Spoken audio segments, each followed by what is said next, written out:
Hi guys, it's Colin from the Dumbarton Rocks team here. We're joined by Sleeping Giants, who are going to be playing at our Maybank Holiday weekend gig, Sunday the 3rd of May. So thanks very much for coming along, guys. Could we start off with, who's the members of bands? Obviously we've got 3 of you here, there's a few that couldn't make it today. What's the name of everybody in the band and what instruments do you play in positions? Just pass it along. So I am David Ferguson, better known as Fig, and I play the drums. I am Simon Williamson, I write, play guitar and sing. I'm Jamie Gillis, I play guitar and sing in the band. And who do we have that we don't have with us today, and what do they play? So David Curry-Curdo plays percussion and sings. Steve Croft's just joined the band, he's the newest addition, so he's playing keyboards. We have Chris Rice playing guitar, and Ali Laurie playing the bass. So for anybody that hasn't picked up on it with the band name, so who came up with the band name, and you can tell maybe an obvious reason why the band name? So there's a wee hill that kind of overlooks Dumbarton as you come in for bowling, called Sleeping Giants. I'm sure everybody's familiar with it, and that's where it comes from. So looked at my window one day and seen that, and I thought, that means I don't need to think about this anymore. That was an easy one. So I think the band's evolved over the years, with members and stuff. So how's the band journey went? Where did you start off with, what members and what additions, and what do you think that's kind of brought to your sound? Because it's an unbelievably funky sound you have. It's a very full sound to. Maybe you could tell us a wee bit about just how that journey's came along. So at the very start was me, myself and David Curry. Was kind of jamming away. I didn't grow up a musician, so I learned pretty late. It took me ages to even be able to play the thing, play the guitar. So after a wee while, me and Curdo had enough songs to try and look for a drummer, and we met this man here, the Dumbuck Hotel, on a steaming night in the Dumbuck. Half a Bellsmire showed up, and Fig happened to be one of the guys in the crowd. A love story ever since. Do you want to say anything? Well, since I've joined the band, there's been quite a few changes. We've had about 3 or 4 different percussion players. We've had different players on keys. We had a flute player at one point. So it's been through a few changes over the years, and I think that's just, we've taken wee bits from everyone, and that's what's made our sound at the moment. So you're on 7 members, is it? 7 and sometimes even 1 or 2 other people joining as well. Maybe it's here or there. Might be a guest vocal here or there, aye. Yeah. So you have got a totally unique sound. I don't know another band from this area that's got that funky sound that you have, or even near to it. I mean, where do those influences come from? Si. Si writes all the songs, so and then I guess Si brings a song to the studio and we all just jump in, and it tends to go down a kind of some sort of funky route. But we've got a new song coming out soon that'll kind of give you a wee bit more about influences and stuff. Groove Salute will probably tell you some of that story. Yeah. Can I just add to that as well? He's been a wee bit humble there, man. Like, I bring the bones of the songs, and the boys add what is the Sleeping Giants sound, no doubt. Right, cool. So you bring it to the table, and then everybody just kind of builds upon that. Yeah. So, have you got any gigs or festivals or anything booked up for this year coming or next that you'd want to plug and let people know about? Yeah, apart from this one, we've got the Down the Swanee Festival happening in Ballard. Brilliant. As well. We'll be on that.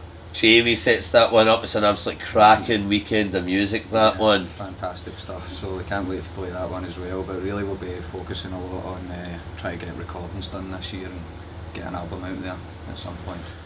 Yeah, you've been spending quite a lot of time, haven't you, on the recording side of things. So we're talking about like the gigs and the festivals and moving forward, but looking back, what kind of what's been your, or not just your favourite, but what kind of gigs and festivals would you like to say have you played before? What ones have been your highlights? Well, my man here, Jamie, is the guy that puts all the effort into getting the gigs and getting the festivals sorted. We've been lucky enough to play Butte, Naila Butte, and that was brilliant, man. The weather wasn't very favourable, but we made a weekend of it. we were thinking we were going to be clashing with the main band, and we ended up kind of staggered as well. So that was quite cool. We ended up playing to somebody at a headline slot at our first festival. Brilliant. So that was very cool. Great. Not long after that, getting Eden slot, headlining Rabbie's Tavern. Oh, unbelievable that was. At the Unbelievable. same time again, it is another main act. So that is still, we appreciate it so much, man. Some of it went well, some of it was a lot of nerves, obviously. So, but yeah, man, amazing. You touched on the fact that you have been spending a wee bit of time doing some recording and kind of taking a step back and kind of spending that time building that. Do you want to touch on base about what you are going to be having coming out? You know, whether it's about new releases or album? We've got a couple of songs that we're working on just now, so when they'll come out, getting 7 people together to record the tune takes a bit of effort. Last song that we brought out, we recorded in here, which is pretty cool. Great. And we'll probably do more in here, but we've got 2 in the works hopefully coming in the next few months. You had one not long ago, didn't you? Though? Yeah, Forever Loving You came out at the start of the year. Amazing song. Yeah, I must have listened to it over and over again. It was great. So yeah, we're just working on that. It's hard to do gigs and do recording, just time, everybody's got commitments. So yeah, we're getting there though. All good. So, the question that normally comes with every band is there any, could be funny, could be good, could be bad, could be disaster, or it could be a highlight that's happened along your journey, whether it's to any gigs or festivals? You might not want to mention them though. I'm like editing my mind in it. You won't, I want to tell what I want to know. Aye. Well, we've had some characters in this band over the years, man. So we used to have an amazing flute player and blues master and piano player called Pim, that everybody is in our group is familiar with. Pim was a hell of a laugh, man. She wanted to just go and take a outside, and while we're all sitting there having a fag, she would just do it. Like stories of her crisp pockets and all that. Like that, absolutely mental woman. Oh, Might not be able to use this. No, we're going for it. And over the years, obviously we've all had our issues with drinking drugs and all that sort of stuff, so it's led to all sorts of mental situations with the band. I think I'll leave it there. Was there not a point in time with Ali with a wee bit of a mix up and where actually the gig was? Ali had told us he'd booked us a weekend slot at a festival being held at a hotel in Tarbert, and he told us it was the Tarbert close to Arica at the end of the Loch, so we didn't think it was that much of a joint, and we were getting paid alright for it. So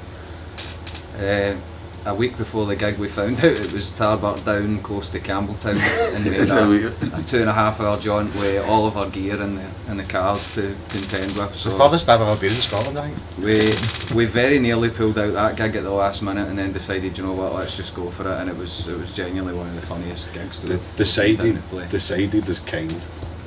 Decided is kind. They all said no, and I hounded them. Going, come on. It was our first gig as that format, and we managed to convince them to do it. I also spilt a pint on a mixer the first year we done this one. Your own mixer? I spilt a pint over my own mixer, which was pretty disastrous, but we managed to sort that. I went away to get something and I came back and you were in tears.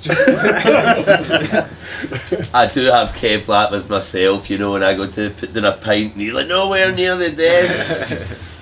Right, so I've seen these guys many times. They're unbelievable on stage.